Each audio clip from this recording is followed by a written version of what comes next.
Yeah, because when you put together any kind of deal, you got to think of, people always talk about how to put together a win-win deal. Well, how do you do that? The first step is you got to find out what drives the other person. Let me walk you through the process that I go through, just mentally, just coming this on top of my head. If I'm putting a deal together, what I look for is, first of all, I want to find out what's their goal, what's holding them back, what's their background, what are the intangible assets that they might have that I could leverage. Sometimes they might not even be aware of what they have. They don't even know. But I want to do a very thorough, like an interview or understanding, a conversation. Okay, so what's your goal? What's holding you back? What are the intangible assets or even tangible assets do you have? Who do you know? And what's your goal? And most importantly, what's holding you back from achieving your goal? So in this case, look at the older gentleman. He wants to sell pretty quickly. And he wants all up front. He wants 50 grand.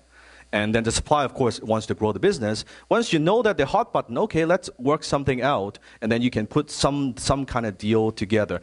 I used to believe that, and I used to preach actually this, that marketing is the highest, the most important, or the highest dollar, the most valuable skill in business. I used to believe marketing is. Now I'm a little bit older and a little bit more mature. I actually think deal making is the most valuable financial skill in business. Because deal making is all about OP. OPM, OPT, OP, whatever. It's all about other people's whatever forms of, whatever they have, and putting that together. Because I've done, just October, DJ knows this, we did a deal. Because on camera, I can name the program. But anyway, we did a deal where it's not our list. Not our list, not my list, other people's list. Not even my product, not my product, somebody else's product, okay? And it was a $6,000 program. We put it together. I engineered the whole thing, put the whole thing together. We did about $250,000 in sales in about 30 days. That's all other people, right? So you put something like that together. So deal making versus marketing is great. Don't get me wrong, I'm a marketing guy. But sometimes deal making, when you can put these win-win deals together, you could grow your company so fast. Instead of just doing one customer at a time, which is okay. A better question may be, well, instead of getting one customer at a time, which customer can I get? That if I get that customer, it will help me get 100 more customers.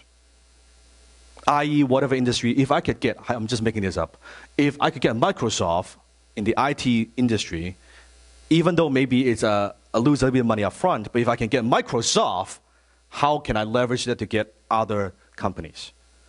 Versus just, well, I'll take anybody, please, and I'll take any client. Instead of doing that, well, strategically, who could I get that could get me 100 more clients? Who could I get that would get me 100% more impact, or maybe 1,000% more impact? Does that make sense? Yeah, so think about that. 10 times your finances, 10 times your business, 10 times your marketing, 10 times your life. Hit the subscribe button now.